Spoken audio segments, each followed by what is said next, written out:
नमस्कार, news flash में आप सभी का स्वागत है। मैं हूं आपके साथ नीतू शर्मा।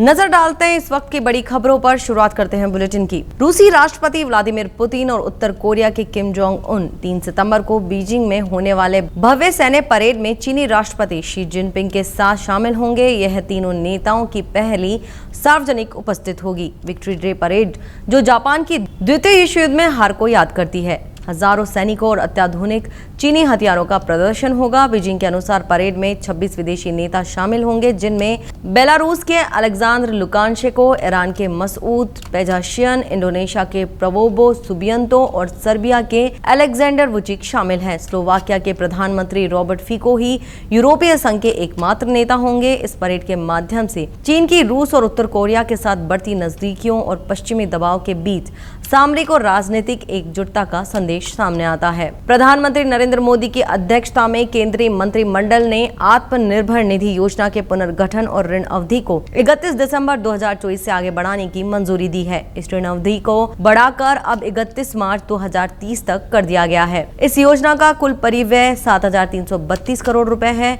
पुनर्गठित योजना का लक्ष्य 50 लाख नए लाभार्थियों सहित 1.15 करोड़ लाभार्थियों को लाभ देना है। इस संबंध में पीएम मोदी ने कहा, देश भर के अपने रेहड़ी पटरी वाले भाई बहनों को आत्मनिर्भर बनाने के लिए हम प्रतिबद्ध हैं। मुझे विश्वास है कि ये उनके जीवन में बहुत बड़ा बदलाव लाने में मददगार साबित होगा।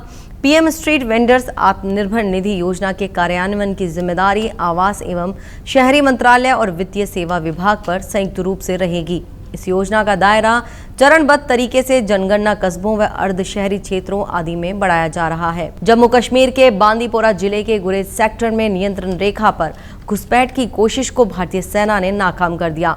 इस कोशिश में 2 आतंकवादी मारे गए। इस इलाके में अभी तलाशी अभियान चल रहा है। इस मुठभेड़ में घुसपैठियों को चुनौती दी गई, जिसके बाद दोनों ओर से कुछ देर तक गोलीबारी हुई। इसके बाद इलाके में व्यापक तलाशी अभियान चलाया गया ताकि यह सुनिश्चित किया जा सके कि कोई भी आतंकवादी नियंत्रण रेखा पार करके भारतीय सीमा में घुसने में कामयाब न हो पाए। जम्मू कश्मीर में संयुक्त बलों ने आतंकियों और उनके सहयोगियों और समर्थकों पर सख्त कार्रवाई शुरू की है। उपराज्यपाल मनोज सिन्हा नियमित रूप से सुरक्षा समीक्षा बैठक कर रहे हैं, जिसमें उनका ध्यान आतंकवाद के पूरे ढांचे को तोड़ने पर है। राष्ट्रीय स्वयंसेवक संघ के प्रमुख मोहन भागवत ने बताया कि अपने देश में धर्म का अर्थ पूजा पद्धति नहीं, विविधता के बीच संतुलन बनाए रखने का ज्ञान है। उन्होंने बताया कि इसी संतुलन के सहारे 2 बार बड़ी गुलामी झेलने के बावजूद हम राष्ट्र के रूप में अपना अस्तित्व बचाने में कामयाब रहे। भागवत ने व्याख्यानमाला में कहा कि संघ ने कड़ा विरोध झेला है, लेकिन शुरुआती कड़े हुए अनुभवों और कड़े विरोध के बावजूद आज भी संघ की साख बनी हुई है। इसका कारण समाज के लिए संघ की प्रेम के लिए प्रतिनिष्ठा है।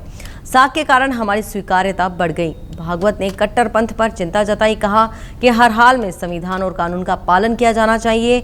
लोगों को आंदोलन करने का अधिकार है, मगर कानून को हाथ में लेने का अधिकार किसी को भी नहीं है। बढ़ते हैं राजस्थान की खबरों की ओर। राजधानी जयपुर से पहली खबर। राजस्थान विधानसभा के स्पीकर वासुदेव देवनानी ने सदन को सुचारू और शांतिपूर्ण चलाने के उद्देश्य से सर्वदलीय बैठक बुलाई है। इसमें मुख्यमंत्री भजनलाल शर्मा, नेता प्रतिपक्ष टीकाराम जूली, संसदीय कार्य मंत्री जोगाराम पटेल, प्रमुख दलों के नेता और मुख्य सचेतक शामिल होंगे। बैठक में सदन में प्रश्नकाल को पूरी तरह शांतिपूर्ण रखने, नियमों और मर्यादाओं का पालन, महत्वपूर्ण विषयों पर सार्थक बहस और पक्ष विपक्ष के सदस्यों का अनुशासित व्यवहार सुनिश्चित करने पर चर्चा होगी। पिछले सत्र में हुई हंगामेदार घटनाओं के मद्देनजर ये बैठक अहम मानी जा रही है। प्रदेश के युवाओं को सक्रिय करने और उनकी प्रतिभा को राष्ट्रीय मंच पर लाने के लिए बीजेपी ने सांसद खेल प्रतियोगिताओं का आयोजन शुरू किया है। प्रदेश अध्यक्ष मदन राठौड़ के अनुसार यह पहल खेलो इंडिया और फिट इंडिया जैसे सरकारी पहलों के अनुरूप है। प्रतियोगिताओं का उद्देश्य युवाओं में खेल भावनाओं को बढ़ावा देना, उन्हें मंच प्रदान करना और ग्रामीण व शहरी क्षेत्रों की नई पीढ़ी को